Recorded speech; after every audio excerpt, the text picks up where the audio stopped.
The next Battlefield game is looking like it's going to be a long overdue return to the franchise's modern military setting. But is this new game just going to retrace its old footsteps, or will it be looking to update the franchise in new and interesting ways? Today, I want to talk about my most wanted features for the next Battlefield game. Let's dive in. Let's start off with something a little bit more outside the box. This is something I really have wanted DICE to experiment with over the past few titles, and that is updating the base game modes to be more dynamic. Conquest, Rush, Frontlines, Breakthrough, they've all been done for better or worse from one game to the next, with very little core functionality changing in meaningful ways. DICE gambled that their new Royales and Extraction modes would bring that interesting update and change to the franchise while neglecting the core modes and just leaving them as is. And what I'd like to see is a complete reimagining of how a Conquest round plays out. In fact, what I'm about to talk about is something that we're starting to see pop up in other games, because they're figuring out what I feel is an obvious path for many of these classic modes. Conquest could be massively enhanced with mini-games during a match that, when won, could provide an advantage. These mini-games could be things like supply caches appearing at random times during a match, providing a sprint and intense battle for a singular objective. There could be many different types of these mini-games, like the first team to locate a tactical nuke could potentially destroy their opponent's gimme objective, creating a more asymmetrical map for the team. These mini-games could also be huge in variety and randomly spawned, so no two matches could play out the same way. Bringing back objectives that spawn in powerful vehicles could also be great, maybe even one that spawns in, say, an AC-130 or something to provide additional value to the less centralized objectives. They could also play around with the idea of enhancing the endgame experience to make the win condition more exciting.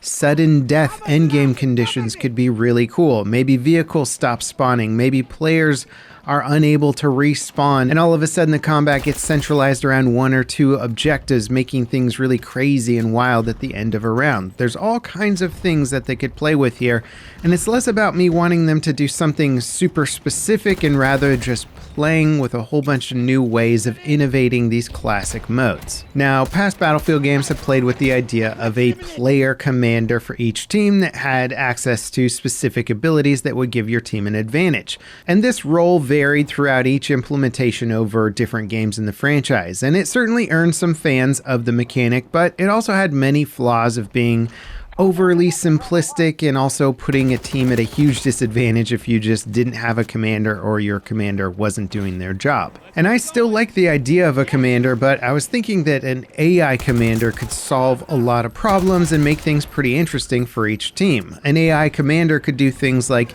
tracking specific squads and giving them bonus objectives during a round. It might also be able to do things like analyze a team's problems and specifically give them objectives based on what they're not doing particularly well. Like if it saw that a team was constantly losing their gimme flag, which is one of the easiest objectives to capture, it could give them bonus points for capturing that objective, trying to teach them how to play the map in a more strategic way. AI commanders could also look at, say, the top squads for each team and give them similar objectives so that those squads ended up fighting each other more often for specific bonuses that could help out those teams. It could also be used as an interesting tool to create a balance shift. If one team was absolutely getting slaughtered, the AI commander could start providing more spotting intel or power-ups, similar to the behemoth mechanic in Battlefield 1, but maybe just not with behemoths. Anyway, I think there's all kinds of really fun ideas that could be explored with smart AI commanders, and the beauty of the system is that it could be updated quickly with interesting new features and balanced mechanics to change up modes. Like you could have different types of commanders chosen randomly that maybe would specialize in different things. Intel versus extra vehicles or something like that. Now, I've seen a lot of players say that they miss the Battlefield 5 squad call-ins. 2042 still sort of had call-ins, but it was for like vehicles and stuff. stuff, and it didn't operate in a similar way. In Battlefield 5, your squad would get rewarded for playing the objective, and if your squad got enough points, they could call in really cool things like smoke, vehicles, or a giant V1 rocket. There were certainly flaws with the system, but it provided a really cool incentive for playing together as a squad, and it also gave you these fun sort of tide-turning moments if you timed some of these abilities perfectly. This could absolutely translate into a modern military game, probably even a little bit more accurately. If we're being honest, you could call in things like an AC-130 to focus fire down certain things on an objective. There could just be some really cool, epic, tide-turning moments again, and I think anything that incentivizes squad play more would be good for the player base. Now, despite Battlefield being around for over 2 decades now, they've never really kind of solidified their game plan for infantry versus vehicle combat. It seems to switch up pretty drastically from one title to the next. I think Battlefield 1 had some of my favorite balance mechanics where all the classes in the game seemed to be able to contribute to anti-vehicle gameplay in some form or another. Recons could switch to their K bullets to disable vehicle components or shoot giant holes in airplane wings. Supports could charge in with their limpet mines. Medics could lay down cover with smoke or even try and damage vehicles with grenades. It was just a cool way of doing things that gave everyone in a squad a role to play when a tank rolled onto the battlefield. And recently, while playing Arma Reforger, a squad of enemies pulled up to our base in an MRAP, and when I tossed a grenade in to kill the gunner, I immediately thought, why isn't this feature in Battlefield? A skill mechanic where getting a grenade into just the right spot of a vehicle doing bonus damage. Things like this could be a really fun way to create skill shots and allow everyone on a team to contribute to anti-vehicle gameplay in some form or another. Now, another thing that I think BF1 did pretty good at was Battlefield pickups with cool things like dynamic classes, like the Trench Runner or the Flame Trooper. I also really like that you could spawn unique classes back from deployment areas. The Cavalry class in BF1 was one of my favorite ways to play the game, and though that doesn't really translate to modern Battlefield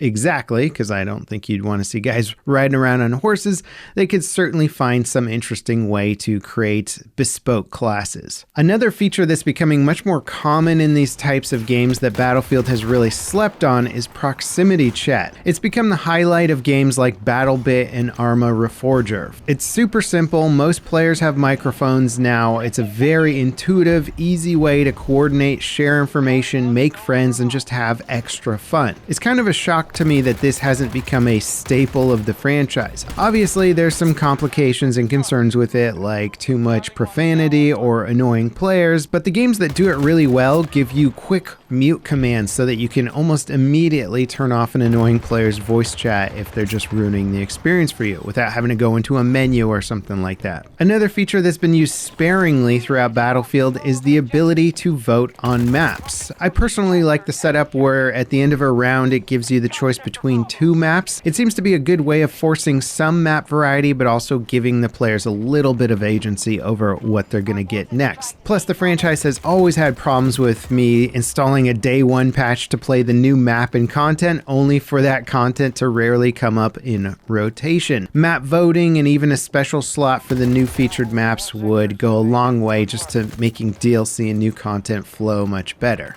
Now, if I'm being honest, there's not a lot of features from 2042 that I would like to see carried over into a modern game, but one thing that I think DICE was sort of on the right path with but never quite got there was the plus system for weapon customization.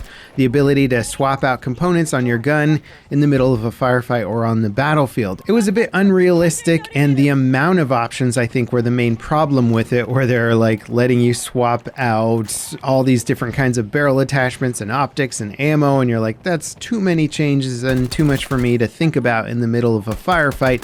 It would be cool to see them try and evolve this system into something simpler, where you might get the option to add 1 or 2 customization choices onto a weapon, so you could swap out optics or swap out your ammo and just keep it simpler and more accessible. I think there was a lot of fun and variety that came with this system to make sure that players never ended up in a combat scenario where their weapon was completely ill-equipped for the enemies coming at them. Now, there's plenty of other granular features that I would love to see return to the franchise, but those are some of my top picks, and I'd be curious to hear from you guys in the comments, what do you want want to see in the next Battlefield game. With the closed playtests in Battlefield Labs, this is the time that DICE is listening to the community. So now's the best time to get your ideas out there, and I'd love to hear what they are. If you guys enjoyed this video, don't forget to drop me a like, subscribe for more content like it, and up next, check out this video on Arma's most popular mod. As always, guys, thanks so much for watching, and I'll see you next time. This is Level Cap, signing off.